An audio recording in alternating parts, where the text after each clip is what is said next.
जीवन वैसा ही हो जाता है जैसी देखने की हमारे पास दृष्टि होती है। वही जीवन नरक हो सकता है, वही स्वर्ग भी, वही बंधन हो सकता है और वही मुक्ति भी। लेकिन इधर कई हजार वर्षों से जीवन को बदलने की नहीं बल्कि जीवन से भागने की शिक्षा दी गई है। समझाया गया है कि जीवन को छोड़ दो और समझाया गया है कि जीवन से ही जो मुक्त हो जाए वही परम धन्य है। यह बात एकदम घातक, एकदम विष भरी है। इस शिक्षा का ये दुष्परिणाम हुआ,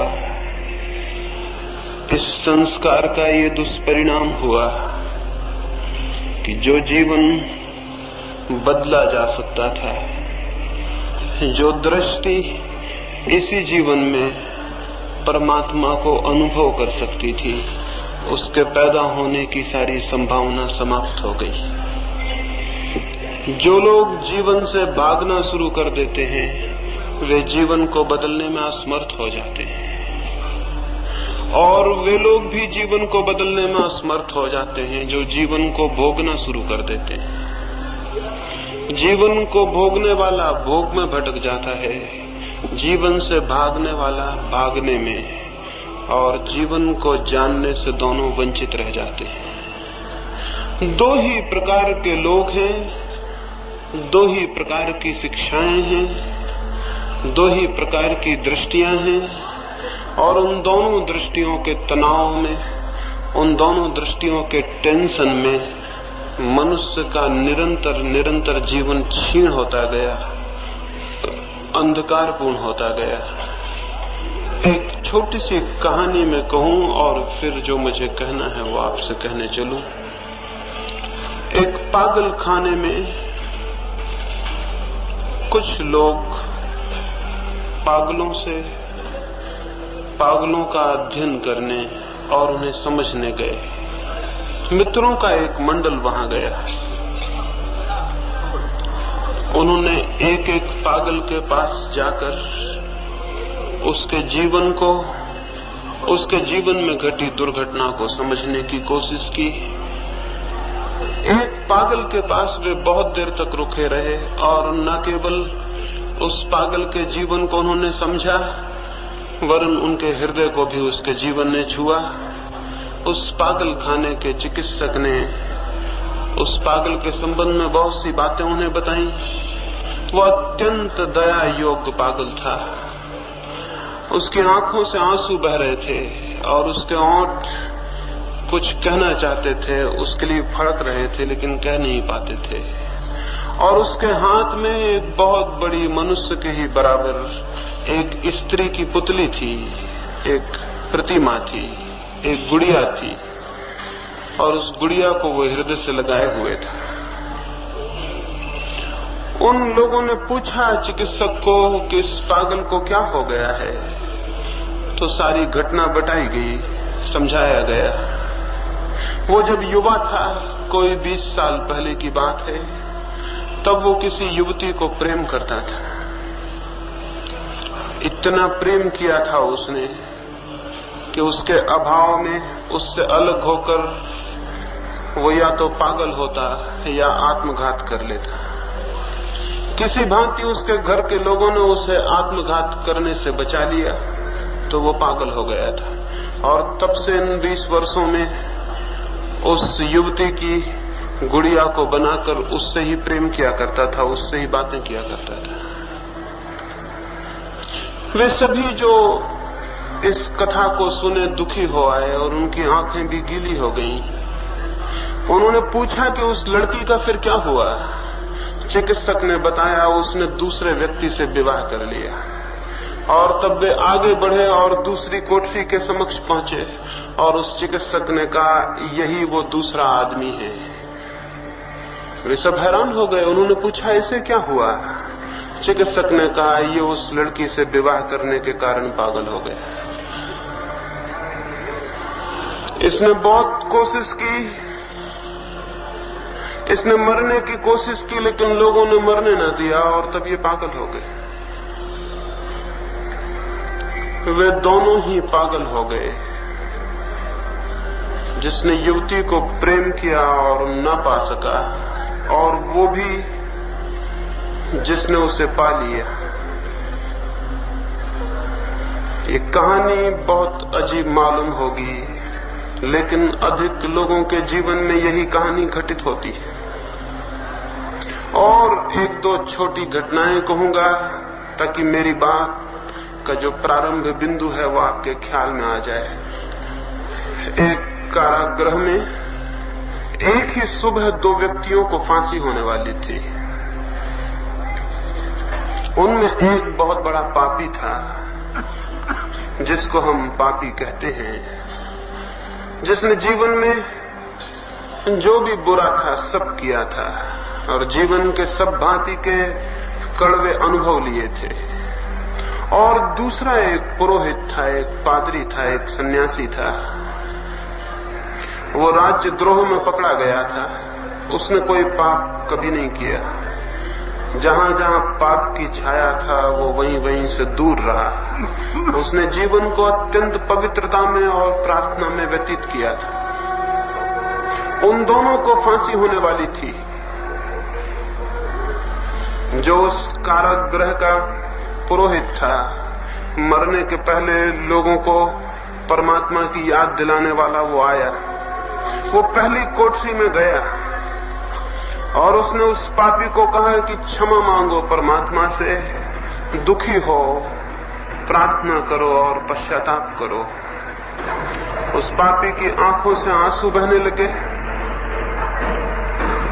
वो रोने लगा और उसने कहा कि हे परमात्मा, क्षमा कर उन पापों के लिए जो मैंने किए, और मुझे बल दे कि अगले जन्म में उन पुण्यों को जिन्हें मैं करना चाहता था, उनके करने की शक्ति और संकल्प पा सकूं। वो दुखी था जो पाप उसने किए उनके लिए, और दुखी था उन पुण्यों के लिए जो वो नहीं कर पाया। उसको प्रार्थना करवाकर पुरोहित दूसरी कोठरी में गया। वहां एक दूसरा पुरोहित बंद था। उसकी आंखों से भी आंसू बहते थे। पादरी ने उसे कहा कि क्षमा मांगो, जीवन में तुमने जो भूलें की हैं और पश्चाताप करो। उस पुरोहित ने कहा, मेरे मित्र, जरूर मैं पश्चाताप कर रहा हूं, लेकिन उन पापों के लिए नहीं जो मैंने किए, बल्कि उन पापों के लिए जो मैं नहीं कर पाया। मैं दुखी हो रहा हूं उन पापों के लिए जो मैं नहीं कर पाया और कर सकता था। मृत्यु के इस क्षण में वे सब पाप मुझे याद आ रहे हैं जो मैं कर लेता। हो सकता था उनमें आनंद होता। हो सकता है मैंने जीवन व्यर्थ गंवाया। और उसने कहा कि मेरे मित्र, तुम अभी युवा हो और तुम भी उसी मार्ग पर हो जिस पर मैं गया। मैं तुमसे प्रार्थना करूंगा कि मैं तो मर रहा हूं, लेकिन तुम पाप करने से मत चूकना, क्योंकि जो पाप करने से चूक जाता है बाद में पछताता है। वो युवा पादरी बहुत हैरान हुआ। पास में ही कोठरी में एक पापी पछता रहा था उन पापों के लिए जो उसने किए, और पास में ही एक पुरोहित पछता रहा था उन पापों के लिए जो वो नहीं कर पाया। जीवन दोनों ही तरह से उलझ जाता है। ये दो जीवन के रूप करीब करीब हर मनुष्य के सामने विकल्प होकर खड़े हो जाते हैं। एक रास्ता है जीवन में वासनाओं को भोगने का, उनमें डूब जाने का। एक रास्ता है उनसे भाग जाने का, उनके प्रति पीठ मोड़ लेने का। और ये दो ही बातें निरंतर हमारे समक्ष हैं। मैं आपसे निवेदन करूंगा, दोनों ही बातें जीवन को नष्ट कर देती हैं। संसार भी नष्ट कर देता है और सन्यास भी, भोग भी नष्ट कर देता है और त्याग भी। क्या कोई और दृष्टि भी हो सकती है जीवन के प्रति जागने की? क्या कोई और मार्ग भी हो सकता है? उसकी मैं चर्चा करूंगा, लेकिन इसके पहले कि मैं उसकी चर्चा करूं, ये कह देना, ये समझ लेना जरूरी होगा कि ये दोनों मार्ग क्यों जीवन को नष्ट कर देते हैं। भोग का मार्ग क्यों जीवन को नष्ट कर देता है? जीवन भर इच्छाओं और वासनाओं के पीछे दौड़कर जीवन क्यों समाप्त हो जाता है? हाथ क्यों रिक्त रह जाते हैं और खाली? कोई उपलब्धि, कोई प्राप्ति, प्राणों का कहीं पहुंचना क्यों नहीं हो पाता? नहीं हो पाता, ये तो हम जानते हैं अपने अनुभव से भी, औरों के अनुभव से भी। मनुष्य जाति के हजारों वर्ष के अनुभव यही कहते हैं, नहीं पहुंचना हो पाता। वासना में जितना दौड़ते हैं, जितना डूबते हैं, मन और रिक्त और खाली होता चला जाता है। मन भरता नहीं, मन पूर्णता को नहीं पाता, मन और भी खाली और रिक्त हो जाता है। और रिक्त मन ही दुख है। रिक्त मन आकांक्षाओं और प्यासों और अभीप्साओं से भरा हुआ मन, लेकिन जिसकी पूर्ति कुछ भी न हो पाई हो, ऐसा मन दुख और संताप है। लेकिन